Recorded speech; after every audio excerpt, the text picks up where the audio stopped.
عن أبي قتادة رضي الله تعالى عنه قال قال رسول الله صلى الله عليه وسلم আবু কাতাদা রাদিয়াল্লাহু তাআলা আনহুর বর্ণনা আল্লাহ নবী বলেন সিয়ামু ইয়াউমি আশুরা আহতাসিবু আলাল্লাহি আইয়ুকাফিরাস সানাতাল্লাতী ক্বাবলা। নবীজি বলেন মুহররমের 10 তারিখের রোজা যদি কেউ রাখে আমি নবীর আশা তার আগের 1 বছরের গুনাহ আল্লাহ মাফ করে দেয়। মুহররমের 10 তারিখের রোজা রাখলে আগের 1 বছরের গুনাহ মাফ। এই মাসের মধ্যে একটা সম্মানিত মাসের নাম মুহররম মাস। সূরা তাওবার 36 নম্বর আয়াতে আল্লাহ বলেন ইন্না ইদ্দাতাশ শুহুরি ইনদাল্লাহি ইসনাহা আশারা শাহরান ফি কিতাবিল্লাহ ইয়াওমা খালাকাস সামাওয়াতি ওয়াল আরদা মিনহা আরবাআতুন হুরুম। আল্লাহ বলেন নিশ্চয়ই আল্লাহর কাছে মাসের গণনা, মাসসমূহের গণনা 12 মাস। নিশ্চয় আল্লাহর কাছে মাসসমূহের গণনা 12 মাস। ফি কিতাবিল্লাহ, এটা আল্লাহর কিতাবে আছে এই কথা। কবে থেকে? ইয়াউমা খালাকাস সামাওয়াতি ওয়াল আরদ, যেদিন আসমান জমিন বানাইছে আল্লাহ সেদিন থেকে এটা আল্লাহর কাছে লেখা যে আল্লাহর কাছে মাসের গণনা 12 মাস। মিনহা আরবাআতুন হুরুম, এই 12 মাসের মধ্যে 4টা মাস সম্মানিত। কোন 4টা মাস সম্মানিত এটা আবার হাদিস থেকে জানা যায়। সহিহ বুখারী হাদিস নাম্বার 3197 নাম্বার হাদিস, 3197 নাম্বার হাদিস। عن أبي بكرة رضي الله تعالى عنه قال قال رسول الله صلى الله عليه وسلم নবীজির সাহাবা আবু বকরা রাদিয়াল্লাহু তাআলা আনহুর বর্ণনা আল্লাহর রাসূল সাল্লাল্লাহু আলাইহি ওয়াসাল্লাম বলেন আয-জামানু ক্বাদ ইস্তাদারা কাহাইআতিহি ইয়াওমা খালাকাল্লাহুস সামাওয়াতি ওয়াল আরদা। আল্লাহ আসমান জমিন যেদিন বানিয়েছেন সেদিন থেকে সময় জামানা ওইভাবে আবর্তিত হচ্ছে, আজও ওইভাবে সময় আবর্তিত হয়। আসমান জমিন যেদিন বানাইছে আল্লাহ সেদিন থেকেই সময় আবর্তিত হয়, একটার পর একটা আসতেই থাকে, মাসের পর মাস, আজকের পর কাল, দিনের পর দিন, এই সপ্তাহের পর পরের সপ্তাহ, এইভাবে সময় আবর্তিত হচ্ছে। নবীজি বলেন আস-সানাতু ইসনা আশারা শাহরা, শোনো তোমরা বছর হয় 12 মাসে। মিনহা আরবাআতুন হুরুম, এই 12 মাসের মধ্যে 4টা মাস অধিক সম্মানিত। এই 4 মাস কেমন? আল্লাহ নবী কয় সালাসুন মুতাওয়ালিয়াত, এর মধ্যে 3টা মাস ধারাবাহিক। এই 4 মাসের মধ্যে 3টা ধারাবাহিক। কোন 3টা? যুলকাদা 1 নাম্বার, জিলকদ মাস 2 নাম্বার, ওজুল হজ্জা 2 নাম্বার, জিলহজ মাস 3 নাম্বার, আল মুহররম 3 নাম্বার, মুহররম মাস। দেখেন এটা কিন্তু 3টা সিরিয়ালে, জিলকদ, জিলহজ, মুহররম, এই 3টা সিরিয়ালে। 4 নাম্বার ওয়া রজব মুদার বাইনা জুমাদা ওয়া শাবান, রজব মাস। সেই রজব কোন রজব? কয় জুমাদাল উখরা এবং শাবান মাসের মাঝখানে যে রজব মাস, এই 4 নাম্বার হলো এই রজব মাস। এই 4টা মাস আল্লাহর কাছে সম্মানিত। তাহলে আমরা বুঝলাম বছর হয় 12 মাসে, 12 মাসের মধ্যে 4টা মাস আল্লাহর কাছে অধিক সম্মানিত। বাকি এগুলা হলো রমজান ছাড়া, রমজানের পরে।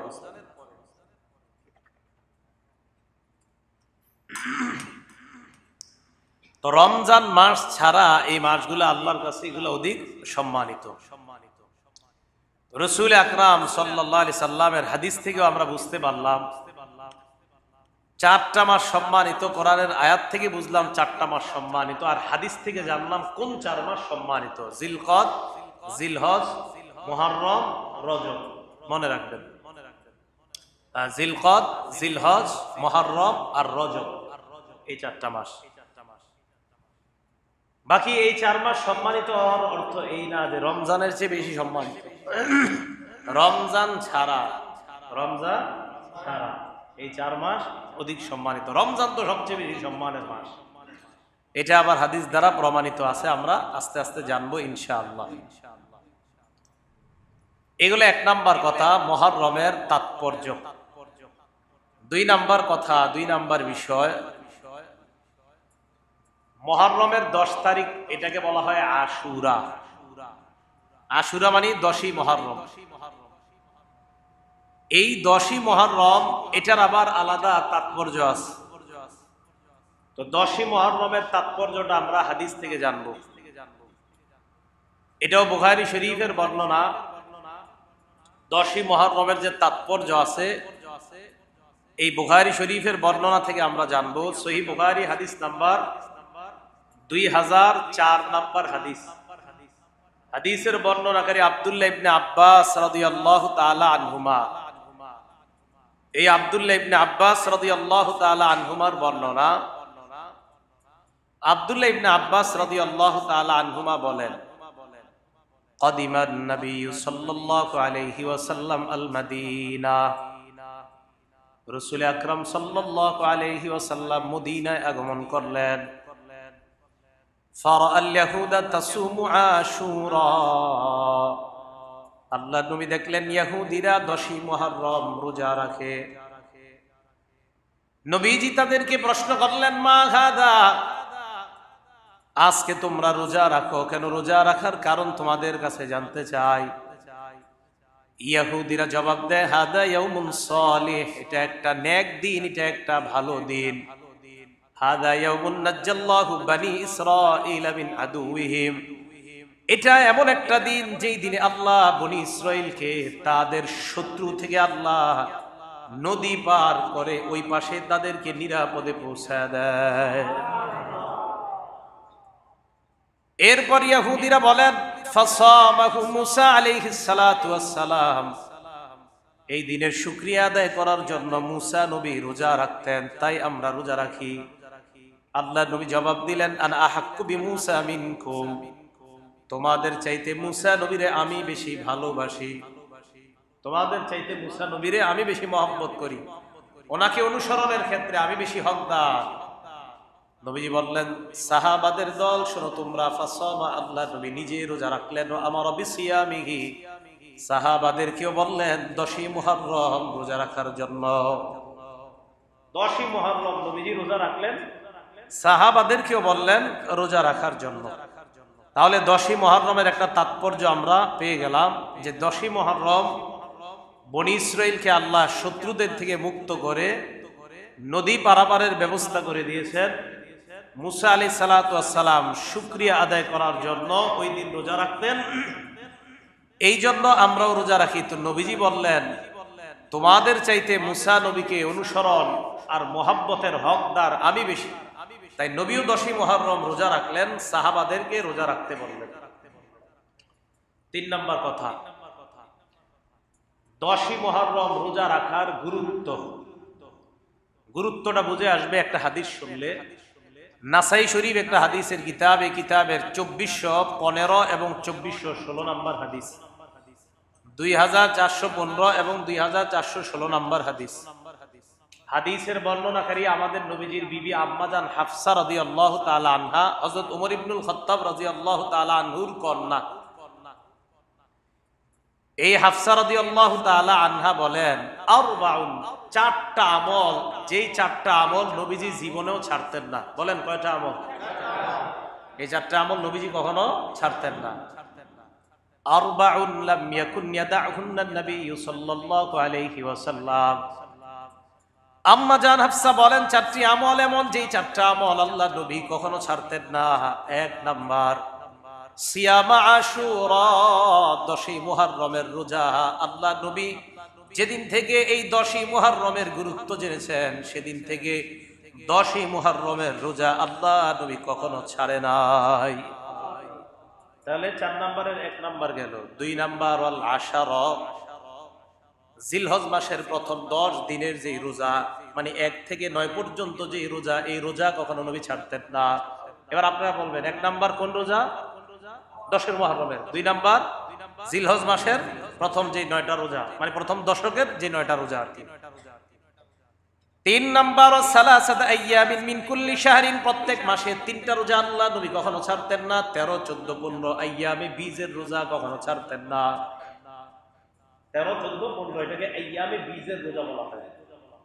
4 নাম্বার, ওয়া রাকাতাইনি ক্বাবলা সালাতিল গাদাত, ফজর নামাজের আগের 2 রাকাত সুন্নত নবী কখনো ছাড়তেন না। মনে থাকবে নি তো বলেন তো আপনারা? 1 নাম্বার, 2 নাম্বার, 3 নাম্বার প্রত্যেক মাসে 3টা রোজা, 4 নাম্বার ফজরের আগে 2 রাকাত সুন্নত। এই 4টা আমল নবীজি কখনো ছাড়তেন না। এর মধ্যে ফজরের আগের সুন্নত তো আপনারা ছাড়বেনই না, এটা ছাড়া যাবে না, এটা ইচ্ছা করে ছাড়লে গুনাহ হবে। আর বাকি 3টা যদি সম্ভব হয় পালন করা, আল্লাহ আমল করার তৌফিক দান করেন।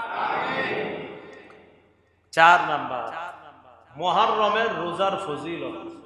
এতক্ষণ কিন্তু ফজিলত বলি নাই, তাৎপর্য গেল, গুরুত্ব গেল। 4 নাম্বার মুহররমের রোজার ফজিলত। আশুরার রোজা বলি নাই, মুহররমের রোজার ফজিলত।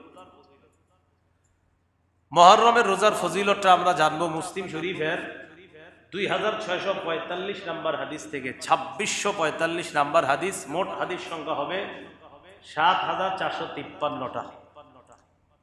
এই হাদিসের মধ্যে আসছে বর্ণনাকারী আবু হুরায়রা রাদিয়াল্লাহু তাআলা আন আবি হুরায়রা রাদিয়াল্লাহু তাআলা আনহু قال, আবু হুরায়রা রাদিয়াল্লাহু তাআলা আনহুর বর্ণনা, قال রাসূলুল্লাহ সাল্লাল্লাহু আলাইহি ওয়াসাল্লাম, আল্লাহ নবী বলেন, আফজালুস সিয়াম বাদা রমাদান শাহরুল্লাহিল মুহাররম।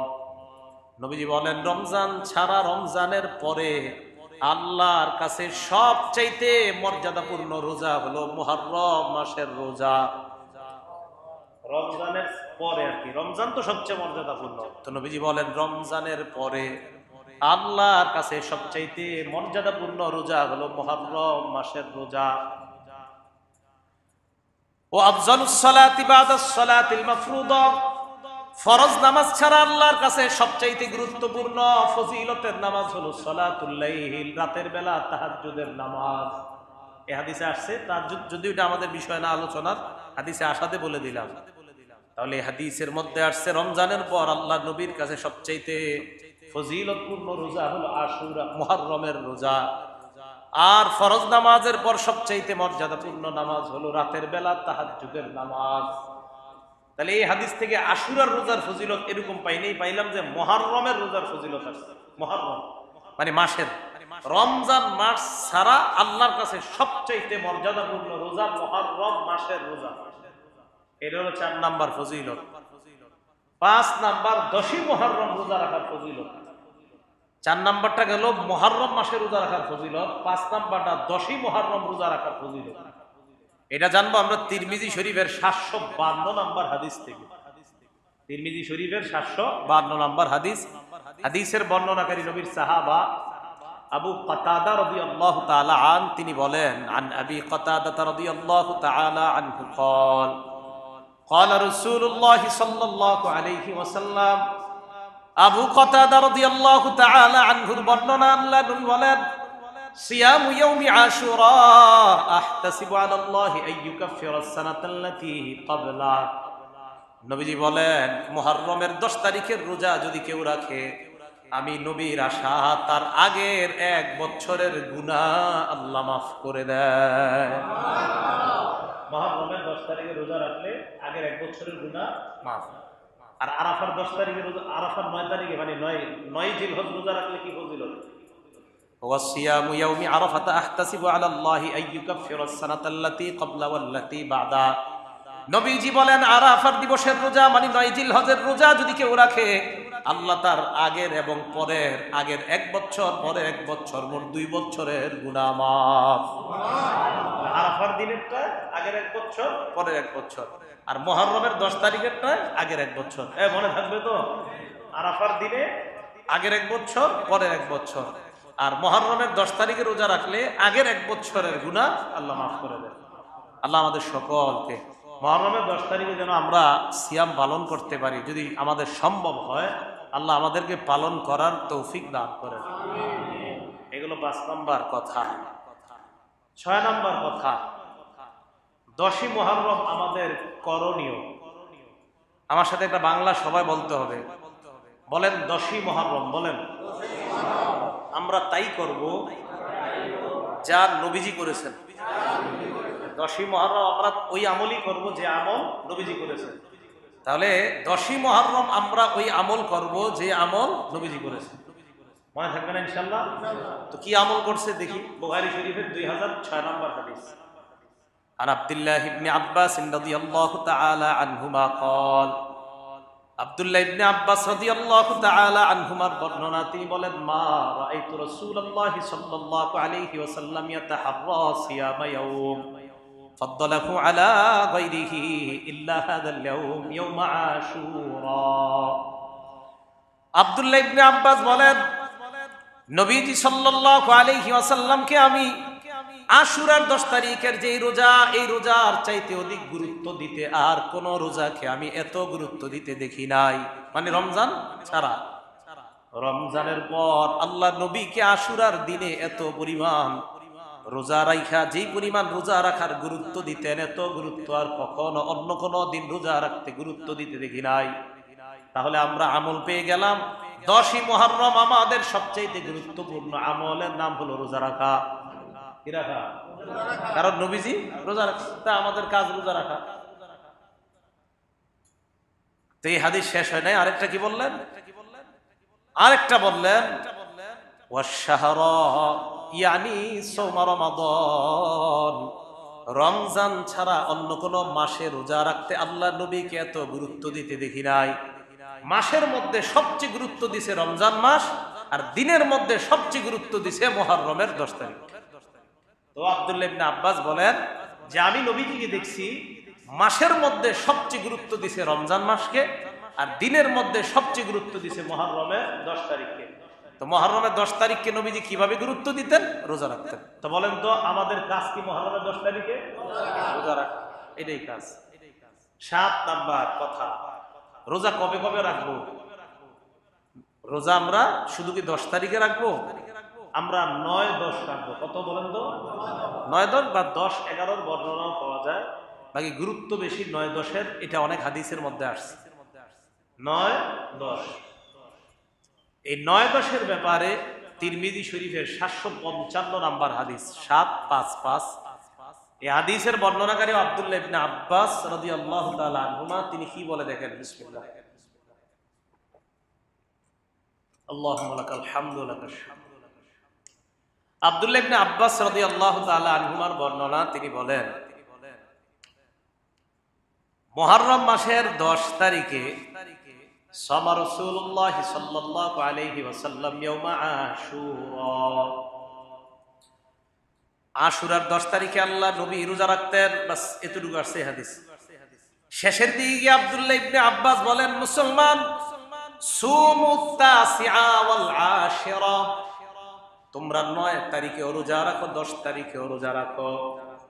তোমরা 9 তারিখে রোজা রাখো, 10 তারিখে রোজা রাখো। ওয়া খালিফুল ইয়াহুদা, ইহুদিদের বিরোধিতা তোমরা করো।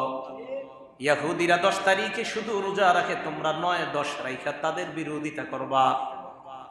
ইহুদিরা 10 তারিখে রাখে, তোমরা 9-10 রাখলে তাদের বিরোধিতা করবা, কারণ তারা শুধু রাখে 10 তারিখে, তোমরা 9 রাখবা, 10 রাখবা। তো 9 তারিখে যে রাখতে হবে, এটার গুরুত্ব আরেকটা হাদিস থেকে জানা যায়। মুসলিম শরীফের হাদিস 2556 নাম্বার হাদিস, 2556, মোট হাদিস সংখ্যা 7453। এই হাদিসের বর্ণনাকারী আব্দুল্লাহ ইবনে আব্বাস রাদিয়াল্লাহু তাআলা আনহুমা। এই আব্দুল্লাহ ইবনে আব্বাস রাদিয়াল্লাহু তাআলা আনহুমা, তিনি বলেন, আমার রাসূলুল্লাহ সাল্লাল্লাহু আলাইহি ওয়াসাল্লাম বিসাওমি ইয়াউমি আরাফা। রাসূল আকরাম সাল্লাল্লাহু আলাইহি ওয়াসাল্লাম আরাফার দিনে সাহাবাদেরকে রোজা রাখার আদেশ করতেন। কোন দিনে? বলেন কোন দিনে? আর মানে বলতেন রাখো। আরেকটা, আমার রাসূলুল্লাহ সাল্লাল্লাহু আলাইহি ওয়াসাল্লাম বিসাওমি ইয়াউমি আশুরা, আল্লাহ নবী সাহাবাদেরকে আশুরার দিন রোজা রাখার আদেশ করতেন। সাহাবাদেরকে আল্লাহ নবী আদেশ করার পর সাহাবারা আল্লাহ নবী কি বললেন, ইয়া রাসূলুল্লাহ সাল্লাল্লাহু আলাইহি ওয়াসাল্লাম, হে আল্লাহর নবী, আপনার কাছে একটা বিষয় জানতে চাই। নবীজি বললেন, কি জানতে চাও?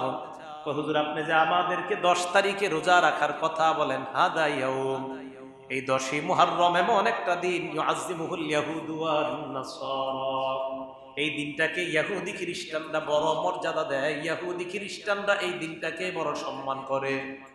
নবীজি বলে তাই নাকি? কয় হ্যাঁ। আল্লাহ নবী বললেন তাহলে তোমরা শোনো, ফাইদা কানাল আমুল মুকবিল, আগামী বছর যখন আবার মুহররম মাস আসবে, ওই আগামী বছর মুহররম মাস আসার পর সুন্নাত তাসিআ, আমরা 9 তারিখে রোজা রাখবো। 9 তারিখে মানে এই বছর তো 10 তারিখে রাখছো তোমরা, তো এই বছর তার 9 পাবো না। আগামী বছর যখন আবার মুহররম মাস আসবে সুন্নাত তাসিআ 9 তারিখে রোজা রাখবো। আল্লাহর কি কুদরত! ওয়ালাম ইয়াতিল আমুল মুকবিল হাত্তা তুওয়াফিয়া রাসূলুল্লাহ সাল্লাল্লাহু আলাইহি ওয়াসাল্লাম, আগামী বছর মুহররম মাস আসার আগে আল্লাহ নবী দুনিয়া থেকে বিদায় নিয়েছে। পরের বছর মুহররম নবীজি পায় নাই, তবে হাদিসে বোঝা গেছে নবীজির আগ্রহ যে আগামী বছর আমি পাইলে 9 রাখবো, 10 তো রাখবই, আর 9 রাইখা ইহুদিদের বিরোধিতা করব। তো এই হাদিস থেকে জানা যায় যে 9 তারিখ আর 10 তারিখে রোজা রাখে। এই কথাগুলো বুঝে আসছে সবার? তাহলে মুহররম মাসের 9, 10 তারিখে রোজা রাখা। আল্লাহ আমাদেরকে কথাগুলো বুঝার তৌফিক দান করেন।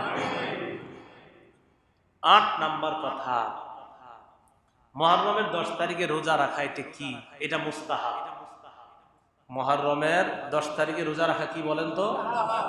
এটা মুস্তাহাব। মুহররমের 10 তারিখে রোজা রাখা এটা মুস্তাহাব। হাদিসের মধ্যে আসছে রাসূল আকরাম সাল্লাল্লাহু আলাইহি ওয়াসাল্লাম এই মুহররম মাস আসলে নবীজি সাল্লাল্লাহু আলাইহি সাল্লাম রোজা রাখা শুরু করছে কবে? প্রথমে বলছি ইহুদিদেরকে দেখার পর। মুসলিম শরীফের হাদিস 2532 নম্বর হাদিস। এই হাদিসে আসছে আশুরার দিনে ইহুদিরা রোজা রাখত। ওয়াসামা রাসূলুল্লাহ সাল্লাল্লাহু আলাইহি ওয়াসাল্লাম ওয়াল মুসলিমুনা ক্বাবলা আন ইফতারাদ রমাদান। আশুরার দিন যেমনি ভাবে ইহুদিরা রোজা রাখত, রমজানের রোজা ফরজ হওয়ার আগে আল্লাহ নবী রোজা রাখতেন। আশুরার দিনে সাহাবারাও রোজা রাখতেন। যেই মাত্র রমজানের রোজা ফরজ হয়ে যায়, নবী সাহাবাদেরকে বললেন ফামান শাআ সামা ওয়া মান শাআ আফতারা, তোমাদের কেউ এখন চাইলে রোজা রাখতে পারো, নাও রাখতে পারো। রমজানের রোজা ফরজ হওয়ার আগে নবী বলতেন রাখবাই আশুরার 10 তারিখের রোজা। রমজানের রোজা ফরজ হওয়ার পর নবীজি বললেন এখন মন চাইলে রাখো, মন চাইলে রাখো না। এই হাদিস দ্বারা বোঝা যায় মুহররমের 10 তারিখের রোজা রাখা মুস্তাহাব। কি বলেন তো? মুস্তাহাব, তবে অনেক ফজিলতপূর্ণ। মুস্তাহাব হইল অনেক ফজিলত। আল্লাহ আমাদেরকে যাদের সম্ভব হয় আমরা যেন এই মুহররমের 10 তারিখের রোজাটা পালন করতে পারি, আল্লাহ তৌফিক দান করেন। 9 নাম্বার কথা, আশুরা মানে মুহররমের 10 তারিখে বর্জনীয় কি কি কাজ আমরা করব না। মুহররমের 10 তারিখে কি কি কাজ আমরা করব না। একটা কিতাব আছে, হাদিসের কিতাব, নাম ইবনে মাজাহ। এই কিতাবের 1584 নম্বর হাদিস এবং 1585 নম্বর হাদিস। 1584 নম্বর হাদিসের বর্ণনা, ক্বালা রাসূলুল্লাহ সাল্লাল্লাহু আলাইহি ওয়াসাল্লাম, নবীজি সাল্লাল্লাহু আলাইহি ওয়াসাল্লাম বলেন লাইসা মিন্না মান দারাবাল খুদুদ ওয়া শাক্কাল জুয়ুবা ওয়া দাআ বিদাওয়াতিল জাহিলিয়া।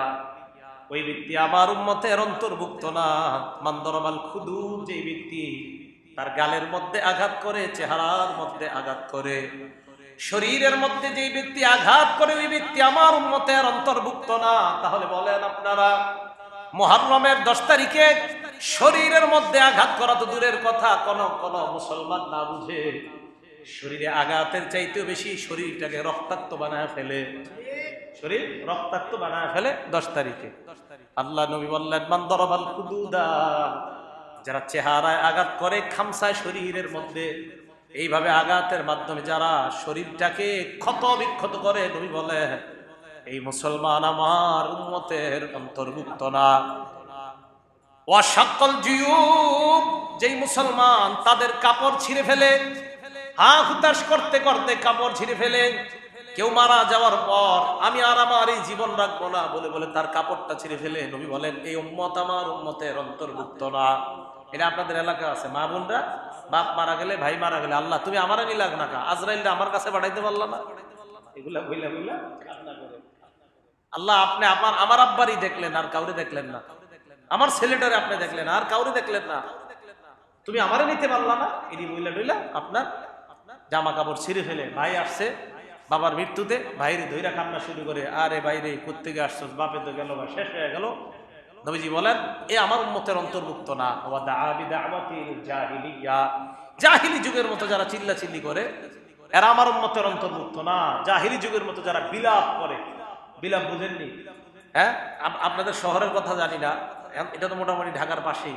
দেশ গ্রামের অবস্থা, কেউ মারা গেলে 4-5 জন একসাথে বৈশা কি যেন বানায় বানায় আপনার বিলাপ করতে থাকে। এখনো করে না? আচ্ছা, এগুলা নবীজি বললেন এরা আমার উম্মতের অন্তর্ভুক্ত না, এগুলা কুসংস্কার, এগুলা হারাম। এটা হলো ইবনে মাজার 1584 নাম্বার হাদিস, 1585 নাম্বার হাদিসে আসছে লানা রাসূলুল্লাহ সাল্লাল্লাহু আলাইহি ওয়াসাল্লাম আশ-শাক্কাতা ওয়াজহাহা।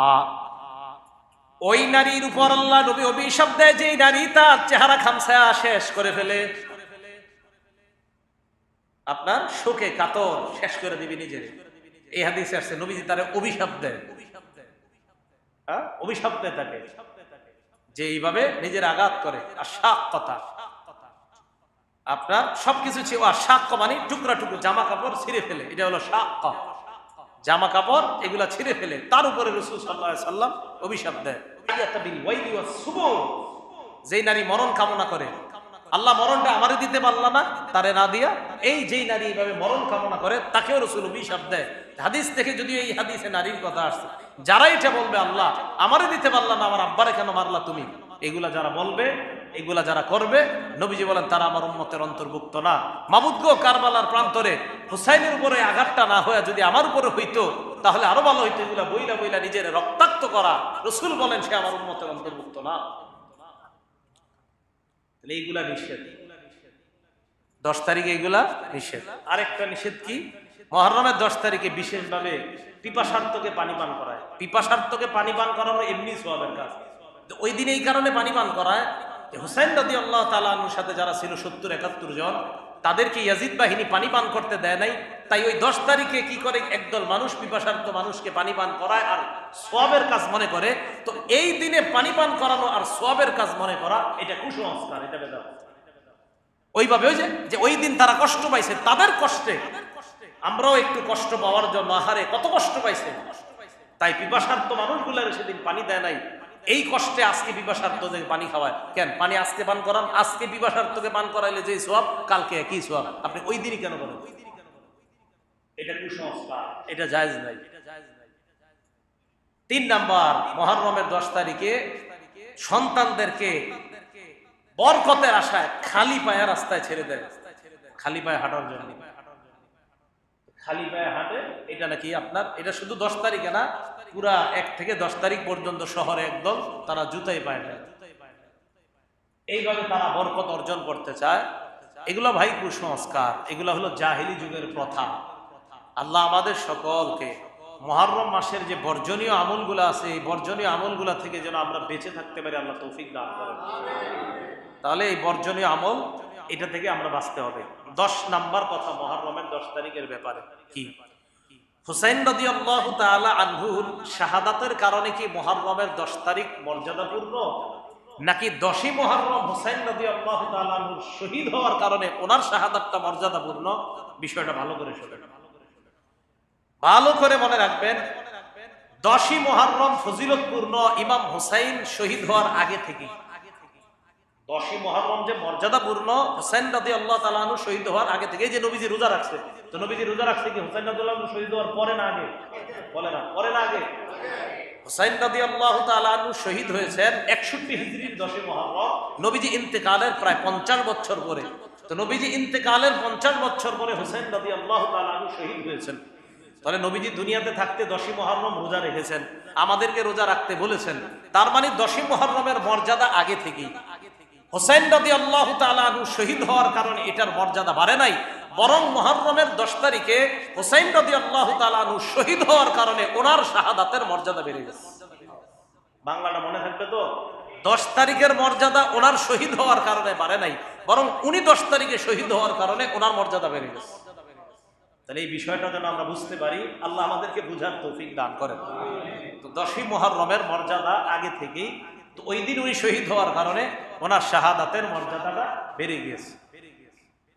তো এই জন্য হুসাইন রাদিয়াল্লাহু তাআলা আনহুকে কেন্দ্র করে এই যে আমাদের সমাজে এইগুলা শুরু হয়, তো এই কুসংস্কার থেকে সন্তান, আমরা পরিবারের লোকেরা, বিশেষ করে মা বোনরা মুহররম মাসকে কেন্দ্র করে কোনো ধরনের কুসংস্কারে যেন লিপ্ত না হয়, আমরা যারা আছি এই ব্যাপারে সতর্ক থাকবো।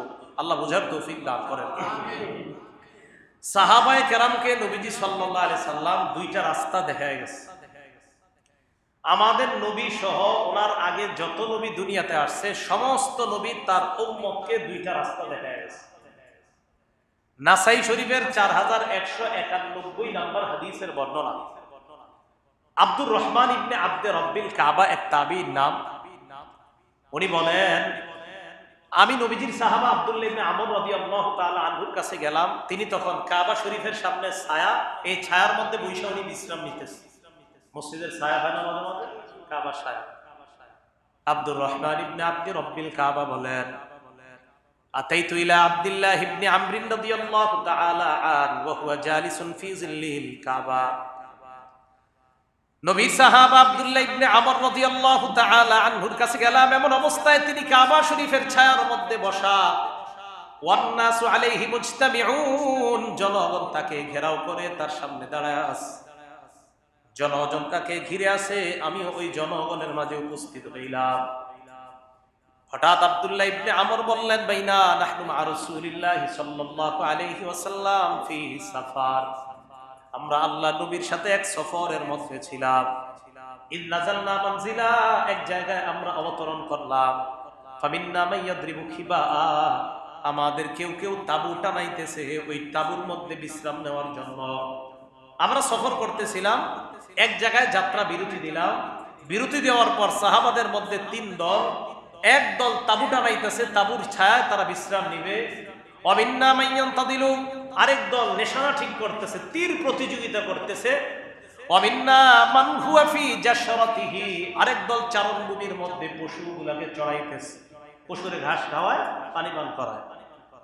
সাহাবা আব্দুল্লাহ ইবনে আমর বলেন, ইজনাদা মুনাদি রাসূলিল্লাহি সাল্লাল্লাহু আলাইহি ওয়াসাল্লাম, হঠাৎ আল্লাহ নবীর একজন ঘোষণাকারী তাদের সামনে ঘোষণা দিলেন, আসসালাতু জামিআ, ও সাহাবাদের দল, নামাজের সময় হয়েছে, তোমরা নামাজে আসো।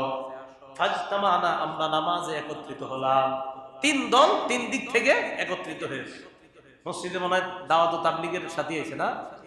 এই যে দাওয়াত ও তাবলীগে যারা বের হয়, যদি লম্বা সফর হয় 90 মাইল 100 মাইল, তো তারা কি করে, আপনার সফর করতে করতে মাঝে নামাজের প্রয়োজন হয়। তো নামাজের জন্য কোথাও হয়তো যাত্রা বিরতি দিতে হয়। তো সেখানে কেউ আপনার নামাজের প্রস্তুতি হিসেবে উযু করে, কেউ প্রস্রাবখানায় যায়, কেউ হয়তো বড় ইস্তেঞ্জার প্রয়োজন সেখানে যায়। তার মানে সফর বিরতি দিলে এক একজনের এক একটা প্রয়োজনীয়তা দেখা দেয়।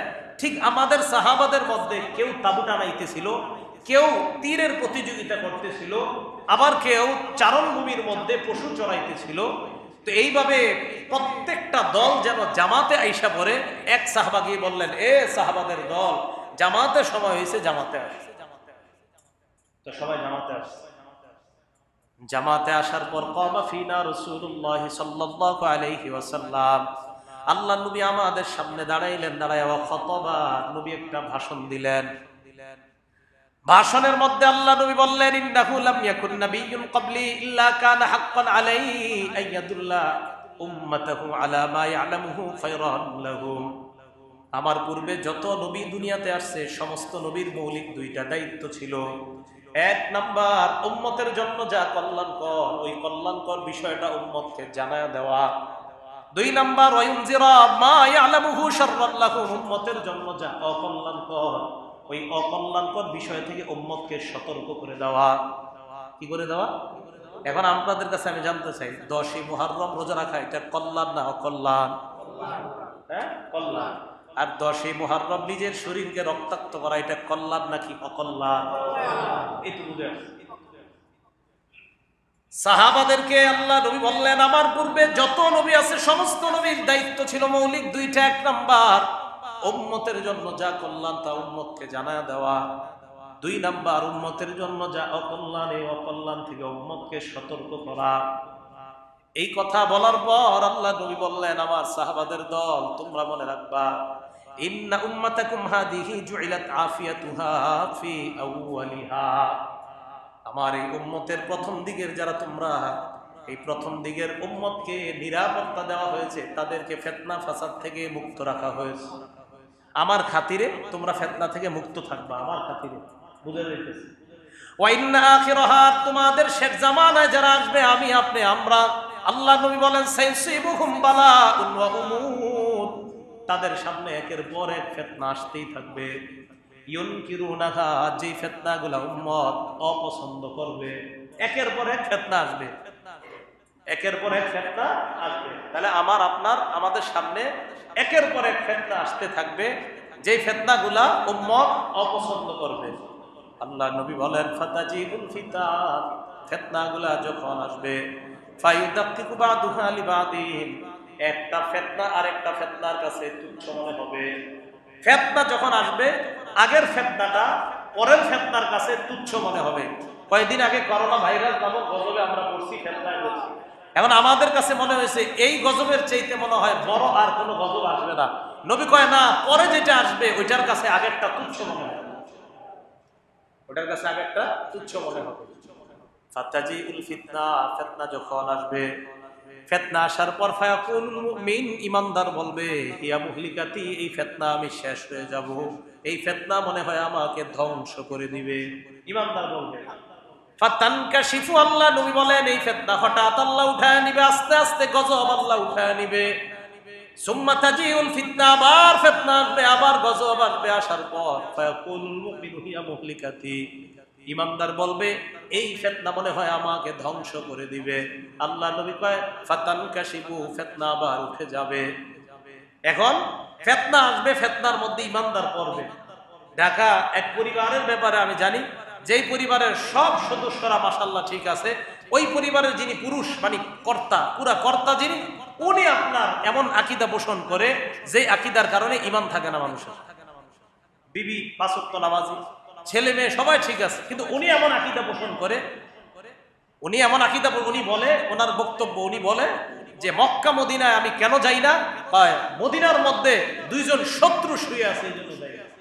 ওই শত্রু দুইজনকে আবু বকর আর ওমর, আবু বকর ওমর, এই দুইজন এরা হলো শত্রু, এই জন্য ওখানে যায় না। এই মুহররম মাস আসলে এই কথাগুলো খুব বেশি বলে উনি। তো উনি যায় কোথায়? উনি ইরাকে যায়। কোথায় যায়? ইরাকে যায় উনি। উনি বলেন ইরাকের কিছু জায়গা এগুলা মদিনার চেয়ে পবিত্র জায়গা। আর মদিনায় কেন? মদিনায় দুইজন শুয়ে আছে, আবু বকর ওমর, এই জন্য সেখানে যায়। এই যে ফিতনা, এই ফিতনার মধ্যে ইমানদাররাও পড়ে যাবে। ওই পরিবারের সবাই এত পেরেশানির মধ্যে, ওই পরিবারের নারী মহিলা যিনি, উনি উলামায়ে কেরামের কাছে বারবার আপনার মাসালা জানতে চায় যে এই মুহূর্তে কিভাবে চলতে পারি, বাসায় কিভাবে সঠিকভাবে ইসলাম পালন করতে পারি। উনি রোজা রাখে কিভাবে জানেন? উনি রোজা রাখে আজকে মাগরিব, আপনার আজকে ফজরের আগে যে উনি খানা খায়, এই খানা খাওয়ার পর পরের দিন আবার যখন রাত্র গভীর হয়, রাত ৩টা-৪টা বাজে গিয়ে ইফতারি করে। অর্থাৎ ফজরের আগে খানা খাওয়ার পর সাহারির সময় খানা খায়, খানা খাওয়ার পর সারাদিন রোজা রাখে, মাগরিবের সময় ইফতার করে না, মাগরিব যায়, এশা যায়, রাত অন্ধকার হলে ইফতার করে। উনি কয় কি? আল্লাহ কোরআনে বলছে রোজা রাখো রাত পর্যন্ত, এই জন্য আমি রাত সহ রোজা রাখি। কি বুঝালা বুঝছি? উনি এমন বুঝা বুঝছে, আল্লাহ বলছে রাত পর্যন্ত রোজা রাখো। মাগরিব কি রাত? মাগরিব তো সন্ধ্যা। উনি যুক্তি দেয়, মাগরিব তো সন্ধ্যা, রাত হয় গভীর হয় কখন? যখন ৩টা-৪টা বাজে, অথবা ১২টার পর হয়, ১টা-২টা, তখন গিয়ে উনি ইফতারি করে। এইগুলো ওনার বুঝ। তো এই বুঝের মধ্যে উনি রমজানের ৩০টা রোজা এইভাবেই রাখে। তো এই জন্য ওনার পরিবারের যারা আছে ওরা আমাদের কাছে খুব শরণাপন্ন হয়। তো যাই হোক, যে বিষয়টা বুঝাইতে চাইলাম, নবীজি বলেন ইমানদারের কাছে ফিতনা আসবে, একের পর এক ফিতনা। এই ফিতনাগুলো আসার পর ইমানদার বলবে মনে হয় আমি শেষ, আমি ধ্বংস, এই ফিতনায় মনে হয় আমি শেষ হয়ে যাব।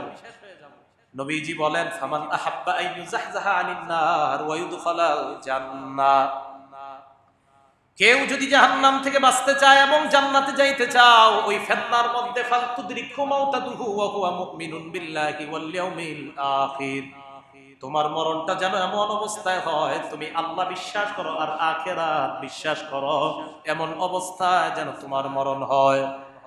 আমার উম্মত, ফিতনা তো তোমার কাছেও আসবে, তবে তোমার মরণটা যেন ঈমানের সাথে হয়, তোমার মরণটা যেন আল্লাহ আল্লাহর নবীর উপর বিশ্বাস আখিরাতের উপর বিশ্বাস রেখে তোমার মরণটা হয়। তাহলে ফিতনা আমাদের কাছে আসতেছে একের পর এক। এই মুহররম আসলেও একের পর এক ফিতনা আমাদের।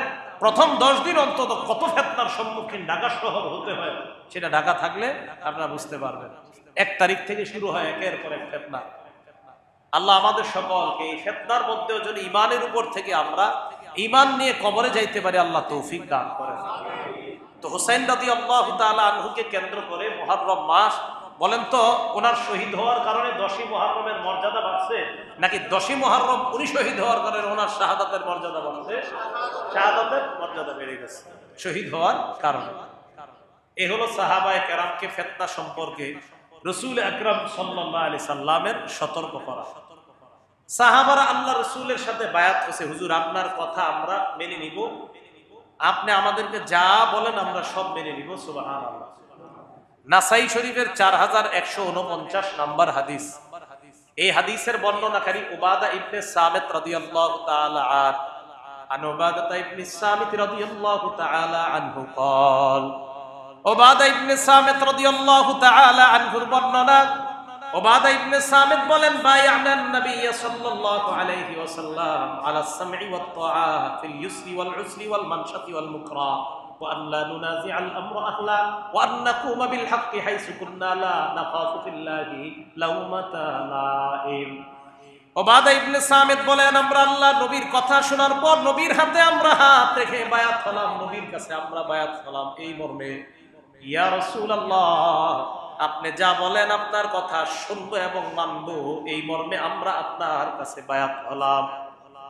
তাহলে আমরা নবীজির সাথে ওয়াদা করছি, ইয়া রাসূলুল্লাহ আপনি আমাদেরকে যা বলছেন আপনার কথা শুনবো এবং মানবো। এখন আপনারা বলেন মুহররমের 10 তারিখে রোজা রাখার কথা কে বলছে? নবীজি। আর মুহররমের 10 তারিখে নিজেদের শরীরকে রক্তাক্ত করা নিষেধ কে করেছেন? নবীজি। তো এখন আমি আর আপনারা ওয়াদা করছি আপনি যা বলবেন তাই শুনবো আর তাই মানবো। তো যদি আমরা তাই শুনি আর তাই মানি, তাহলে সেদিন আমাদের কাজ হবে রোজা রাখা, আর সেদিন আমাদের আরেকটা কাজ হবে ওই কাজ না করা যা নবীজি করেন। ভাই মনে থাকবে তো ইনশাআল্লাহ। ফিল ইউসরি, আমার অনুকূলে হোক ওয়াল উসরি, আমার প্রতিকূলে হোক, সহজ অবস্থায় আমরা আল্লাহ নবীর কথা শুনবো এবং মানবো। উসরুন মানে কঠিন অবস্থায় আমরা আল্লাহ নবীর কথা শুনবো মানবো। ওয়াল মানশাতি মানে হলো সুখে আল্লাহ নবীর কথা মানবো। ওয়াল মুকরাহি, দুঃখে আল্লাহ নবীর কথা আমরা মানবো। তাহলে সহজ অবস্থায় মানবো, কঠিন অবস্থায় মানবো, সুখের সময় মানবো, দুঃখের সময় মানবো। এবার আমি আপনাদের কাছে জানতে চাই, নবীজি আমাদেরকে, আমাদের নবী সহ অতীতের সমস্ত নবী উম্মতকে 2টা রাস্তা দেখায় গেছে। 1 নাম্বার যা কল্যাণকর এই কল্যাণকর বিষয়ে জানায়া দিয়েছেন, আর যা অকল্যাণকর তা থেকে সতর্ক করেছেন। এই ব্যাপারে সাহাবারা নবীর কাছে বায়াত হয়েছেন আপনার কথা শুনবো এবং মানবো। আমরাও আপনার নবীর কথা শুনবো এবং মানবো কিনা? মানবো কিভাবে? সহজ অবস্থায় কার কথা মানবো? মানবো। কঠিন অবস্থায় মানবো। মানশা সুখেও মানবো, ওয়াল মুকরাহ দুঃখেও মানবো। ওয়া আল্লা নুনাজি'আল আমরা আহলা, যোগ্য ব্যক্তিকে যোগ্য স্থানে যদি বসানো হয় এটার বিরোধিতা আমরা করব না, এই মর্মে আমরা নবীর কাছে বায়াত হয়েছি। ওয়া আন্নাকুমা বিল হক, আমরা সদা সর্বদা সত্য কথা বলবো, এই মর্মে নবীর কাছে আমরা বায়াত হয়েছি। হাইসু কুন্না লা নাখাফু ফিল্লাহি লাউমাতা লাইম, আল্লাহর কথা বলতে গিয়ে কোন নিন্দুকের নিন্দাকে আমরা ভয় করব না, এই মর্মে আমরা নবীর সাথে ওয়াদাবদ্ধ হয়েছি। তাহলে এবার আপনাদের আমি প্রশ্ন করি, বলেন তো মুহররমের 10 তারিখে রোজা রাখবো যদি পারি, এই মর্মে ওয়াদাবদ্ধ হয়েছি আমরা, আর এইগুলা করব না, জামা ছিড়ব না, শরীরে আঘাত করব না, এই মর্মে আমরা নবীর হাতে বায়াত হয়েছি। এখন আপনাদের কাছে জানতে চাই, বলেন তো সুখের সময় মানতে হবে কিনা? দুঃখের সময়, সহজ অবস্থায়, কঠিন অবস্থায় মানতে হবে। এই তো মাশাআল্লাহ, তো সুখেও মানবো, দুঃখেও মানবো, সহজ অবস্থায় মানবো, কঠিন অবস্থায় মানবো। আল্লাহ আমাদের সকলকে মান্য করার তৌফিক দান করুন। নাসাই শরীফের আরেকটা হাদিস, এই হাদিসের বর্ণনাকারীও উবাদা ইবনে সামিত রাদিয়াল্লাহু তাআলা। এই হাদিসের মধ্যে আসছে 4161 নাম্বার হাদিস। রাসূল আকরাম সাল্লাল্লাহু আলাইহি সাল্লাম সাহাবাদেরকে কিছু কথা বলছেন। কি বলছেন? বাইউনি আলা আল্লা তুশরিকু বিল্লাহি শাইআ, তোমরা আমার সাথে ওয়াদাবদ্ধ হও, আমার কাছে বায়াত হও, তোমরা আল্লাহর সাথে শিরিক করবা না। আল্লাহর সাথে, আপনারা আল্লাহর সাথে শিরিক করবেন? তাহলে সুখে দুঃখে কখনো আল্লাহর সাথে শিরিক করব? না খায় একদম মারা যাইতেছি, আরে আল্লাহ তুমি মনে হয় আমারে দেখতাছো না, এখন আল্লাহ মনে হয় এখন নাই, নাউজুবিল্লাহ, এই জাতীয় কথা বলবো? সুখে দুঃখে সর্বদা কথা বলতে হবে। এক নাম্বার তোমরা শিরিক করবে না। দুই নাম্বার ওয়ালা তাসরিকু, তোমরা চুরি করবে না। কি করবে না? ঘরে টাকা থাকলেও চুরি করা যাবে না, আমার ঘরে খাবার থাকলেও চুরি করা যাবে না, খাবার না থাকলেও চুরি করা যাবে না। কারণ আপনি সুখেও চুরি করবেন না, দুঃখেও চুরি করবেন না, ওয়াদাবদ্ধ হয়েছে। তিন নাম্বার ওয়ালা তাজিনু, ব্যভিচার করবো না, তোমরা ব্যভিচার করবা না, জিনা করবা না, এই ওয়াদাবদ্ধ হয়েছে আমরা। জিনা কি? জিনা আমরা বললে আমাদের মাথায় একটা কথা চলে আসে, তবে জিনা মনে রাখবেন, চোখ দিয়ে কোনো নারীর দিকে তাকানো, যে নারীকে দেখা হারাম, প্রথমবার ভুলে পড়ে গেলে মাফ, পরের বার ইচ্ছাকৃত বা তাকাইলে এটা চোখের জিনা। কিসের জিনা? এটা চোখের জিনা হয়ে যায়। সহিহ বুখারী হাদিস নাম্বার 6612 নম্বর হাদিস। এই হাদিসের মধ্যে আসছে, ইন্নাল্লাহা কাতাবা আলা ইবনি আদম হাজ্জাহু মিনাজ জিনা আদরাকা যালিকা লা মাহালা। আল্লাহ পাক রব্বুল আলামিন আদম সন্তানকে, আমাকে, আপনাকে জিনা নামক পরীক্ষা দ্বারা পরীক্ষা করবে। নবীজি বলেন আমার উম্মত এই পরীক্ষার সম্মুখীন হতেই হবে, আমি আর আপনি এই পরীক্ষার সম্মুখীন হতেই হবে, নবীজি বলছেন। এখন আল্লাহ নবী বলেন ফাজিনাল লিসান আল মাফতি, মুখের জিনা হলো এই জবানের জিনা হলো মুখ দিয়ে। কোন নারী যার সাথে তোমার দেখা দেওয়া হারাম, ওই নারীর সাথে সরাসরি তোমার কথা বলা, এটা মুখের জিনা। মোবাইলে কথা বলাও মুখের জিনা। একটা নারীর সাথে অপ্রয়োজনীয় মোবাইলে কথা বলা, এটা জবানের জিনা। এটা কিসের জিনা? জবানের জিনা। হাতের জিনা স্পর্শ করা। হাতের জিনা কি করা?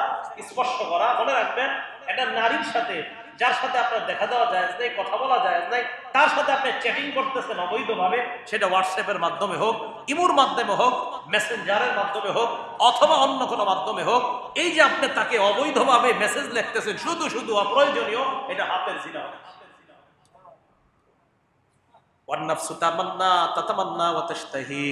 অন্তর কল্পনা করে একটা মেয়ের সাথে কথা বলছে, এখন রাতে শুয়ে শুয়ে চিন্তা করে দেখতে না জানি কেমন মেয়েটা, আল্লাহ নবী কয় এটা দিলের জিনা। এটা দিলের জিনা। তো নবীজি ওয়াদা করাইছে ওয়ালা তাজিনু, ৩ নাম্বার তোমরা জিনা করবা না। তাহলে আমরা এই মনে বায়াত হইছি, ওয়াদা করছি হুজুর জিনা করব না।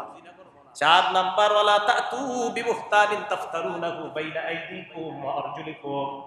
আর ৪ নাম্বার তোমরা এই মর্মে আমার কাছে বায়াত হও, তোমরা মিথ্যা কথা বানা, এই মিথ্যা কথা সমাজের মধ্যে প্রচার করে দিবা না। মিথ্যা নিজেরা বানাইলা, বানিয়ে মিথ্যা কথা প্রচার করে দিলা। মসজিদের ইমাম নির্দোষ মানুষ, সহজ সরল মানুষ, মসজিদ থেকে তাকে হটানোর জন্য, তাকে ভাগানোর জন্য তার বিরুদ্ধে ৪-৫ জন মিলে একটা মিথ্যা কথা বানাইয়া এলাকায় রটিয়ে দিলা। তোমরা এলাকায় কি করলা? রটিয়ে দিলা। এটা ঠিক করো নাই, এটা অন্যায় করেছ। সহিহ বুখারী ৭০৪৭ নম্বর হাদিসে আসছে, এরকম মিথ্যা কথা যারা বলে কোন মানুষের নামে বানায়া বানায়া, আল্লাহ রাসূল সাল্লাল্লাহু আলাইহি সাল্লাম বলেন আমি দেখছি ওই ব্যক্তি কিয়ামত পর্যন্ত ওই ব্যক্তি শুয়ে থাকবে, তার মাথার সামনে একজন ব্যক্তি বিকাল্লুবিন মিন হাদিদ, লোহার কড়া চিরুনি নিয়ে দাঁড়িয়ে থাকবে। এই ব্যক্তি ইয়াতি আহাদা শিক্কাই ওয়াজহিহি, তার চেহারার এক পাশে আসবে, আসার পর ফায়ুশারশিরু শিক্কাহু ইলা কাফা, এইখান থেকে লোহার চিরুনি দিয়ে একটা আগ দিবে মাথার এই খুলি পর্যন্ত, ওয়ামিন খারাহু ইলা কাফা, নাকের এই ছিদ্র থেকে আরেকটা আগ দিবে এই পর্যন্ত, ওয়াইনাহু ইলা কাফা, চোখ থেকে এই পর্যন্ত আরেকটা আগ। এই ৩টা আগ দেওয়ার পর রক্তে পুরো শরীরটা রক্তাক্ত হয়ে যাবে।